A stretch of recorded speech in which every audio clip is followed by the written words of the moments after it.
یہ جو مہنگائی آتی ہے حضرت حافظ صاحب، اس کے اسباب پر بھی ہماری نظر ہونی چاہیے. اور اس کا جو سبب ہے نا، پہلا سبب علماء نے لکھا وہ قرآن مجید میں موجود ہے، وَمَنْ أَعْرَضَ عَنْ ذِكْرِي فَإِنَّ لَهُ مَعِيشَةً. فرمایا کہ اس کا پہلا سبب یہ ہے کہ ہم نے قرآن مجید کی تعلیمات سے روگردانی کی ہے، اور اس کا نتیجہ دو چیزیں، ایک تو ہماری معیشت برباد ہو گئی، معیشت برباد ہوگی تو ان چیزوں کا سامنا کرنا پڑے گا، اور دوسرا قیامت والے دن اندھے اٹھائے جائیں گے. اور دوسرا اس مہنگائی کا سبب یہ سودی نظام ہوتا ہے.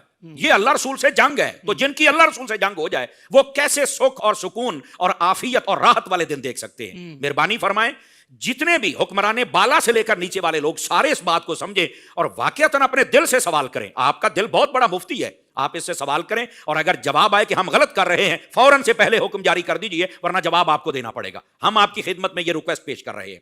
تیسری بات، حلال و حرام کی جب تمیز ختم ہو جائے اس وقت بھی یہ مہنگائی آتی ہے. حدیث ابن ماجہ کی 4019 نمبر سنانا چاہتا ہوں.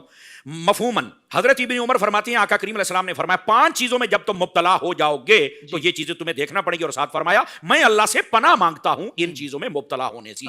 اور وہ 5 چیزیں کیا ہیں؟ نمبر 1 فرمایا جب اعلانیہ فحاشی و بدکاری ہوگی، ایسی بیماریاں لگے گی جن کا نام تک تم نے پہلے نہیں سنا ہوگا. غور کیجئے ناظرین. دوسری بات فرمایا جب تم ناپ تول میں کمی کرو گے تو معاشی تنگی اور ظالم حکمران تم پر مسلط ہو جائیں گے. غور کیجئے سارے حضرات.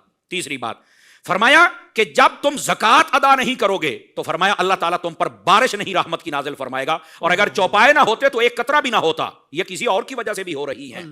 ٹھیک ہے، تو اس کا کیا مطلب ہے کہ بارشیں جانوروں کی وجہ سے بھی ہوتی ہیں، اور ہم جانوروں سے بھی بدتر ہو جائیں گے کہ بارشیں بند ہو جائیں گی. اس میں یہ نکتہ بھی ہے. یہ تیسری بات. چوتھی بات فرمایا جب تم اللہ کے وعدے توڑو گے تو تم پر دشمن مسلط کیا جائے گا اور وہ تمہارے منہ کے لقمے بھی چھین کے لے جائے گا. 5ویں بات نبی کریم صلی اللہ علیہ وسلم نے فرمایا جب حکمران اللہ کی کتاب کے مطابق فیصلے نہیں کریں گے تو فرمایا اللہ تعالیٰ ان کی آپس میں اختلاف اور پھوٹ ڈال دے گا، اور جب یہ ڈل جائے گی تو یہ صرف اپنے اختلافات تک رہ جائیں گے، ان کو نیچے کسی بات کا پتہ ہی نہیں چلے گا. یہ اصل اسباب ہیں، ان پر توجہ کر لیں، خیر ہی خیر اور برکت ہی برکت. زندگی کے تمام شعبوں میں دینی رہنمائی حاصل کرنے اور آخرت کو بہتر کرنے کے لیے ہمارے YouTube channel Islamic digital studio کو سبسکرائب کر لیں اور بیل آئیکن بھی پریس کر لیں.